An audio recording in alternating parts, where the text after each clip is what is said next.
Trust me guys, उस chit ने हमारी रात की नींद उड़ा दी। मतलब सोचो, एक प्रैंक और एकदम से लाइफ थ्रेट नोट।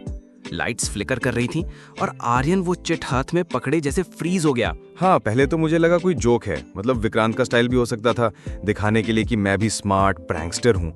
लेकिन वो रेड इंक, वो हैंडराइटिंग और वो शब्द जिंदगी से खेलेंगे, ये नॉर्मल मजाक नहीं लग रहा था। मैंने बोला भी था आर्यन से, अबे छोड़ ना, कोई जूनियर का प्रैंक होगा, सीन बनाना चाहता होगा। लेकिन आर्यन ने वो चिट अपनी पॉकेट में केयरफुली फोल्ड करके रख लिया। तभी मुझे समझ आ गया, इस बंदे ने इसे चैलेंज मान लिया है। Next morning canteen. अगली सुबह कैंटीन में हम सब मिले। नेहा एकदम हाइपर थी। ये चिट किसने लगाई? कबीर हमेशा की तरह सीरियस। गाइज, मैंने बोला था कंट्रोल में रहो, तुम लोग समझते क्यों नहीं? ये डेंजरस हो सकता है। मैंने नेहा की नकल करते हुए कहा, डेंजरस होगा, डेंजरस होगा। अरे कबीर भाई, कॉलेज लाइफ बोरिंग बनानी है क्या? Little thrill should be there. लेकिन सच कहूं तो मैं भी थोड़ा नर्वस था। चिट का मतलब प्रैंक वॉर से कहीं ज्यादा बड़ा लग रहा था। First class lecture hall. First lecture एकदम क्लासिक था। प्रोफेसर शर्मा 60 साल से ऊपर और एकदम स्ट्रिक्ट। पहले 5 मिनट में ही उन्होंने 4 स्टूडेंट्स को बाहर निकाल दिया। हाँ, और एक बंदा तो लिटरली सो रहा था और शर्मा सर बोले, बेटा तुम यहाँ डिग्री लेने आए हो या फ्री हॉस्टल रूम? समझ पड़े, कॉलेज का पहला लेक्चर और पहली इंसल्ट। लेकिन ऑनेस्टली उस दिन हम लेक्चर पर फोकस ही नहीं कर पाए। आर्यन बार बार वो चिट निकाल कर देख रहा था, जैसे उसके दिमाग में कोई पजल चल रहा हो। Afternoon library scene. लेक्चर खत्म हुआ, सब चले गए कैंटीन, लेकिन मैं सीधा लाइब्रेरी गया। वजह, मुझे वो हैंडराइटिंग जानी पहचानी लगी थी। कोई तो है जो हमें जानता है और इस कॉलेज में ही है। लाइब्रेरी में जाकर आर्यन ने लिटरली डिटेक्टिव मोड ऑन कर लिया। सीनियर्स के नोट्स, पोस्टर्स, मैगजीन, हैंडराइटिंग सब कंपेयर कर रहा था। मुझे लगा ये पागल हो जाएगा। पागल नहीं, केयरफुल। मुझे लगा प्रैंक को प्रैंक की तरह इग्नोर करूंगा तो शायद बड़ा नुकसान हो सकता है। Rivalry escalates. उसी समय विक्रांत का ड्रामा शुरू हुआ।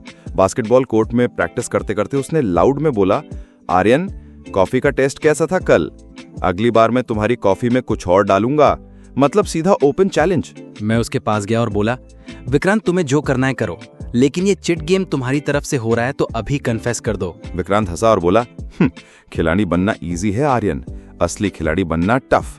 अभी तुम लोग सिर्फ ट्रेलर देख रहे हो। उसकी आंखों में जो कॉन्फिडेंस था, मुझे शक हुआ, क्या सच में ये विक्रांत का काम है? Night hostel room confession. उस रात हॉस्टल रूम में हम चारों बैठे थे।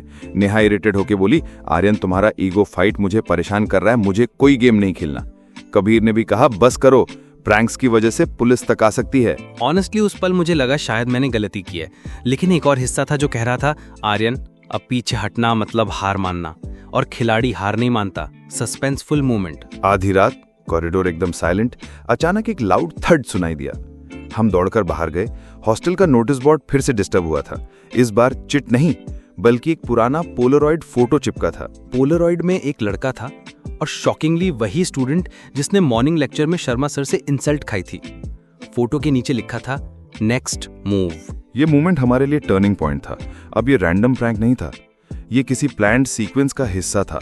कोई मास्टरमाइंड था जो एक एक स्टेप सेट कर रहा था। उस फोटो को देखते ही मैं समझ गया, हम ऐसे खेल में फंस चुके हैं जिसका रूल बुक हमारे पास नहीं है, और शायद हमारी जिंदगी उस रूल बुक के हाथ में है। जो कॉलेज का पहला दिन हंसी मजाक से शुरू हुआ था, अब वो एक डेडली खिलाड़ी गेम में बदल चुका था।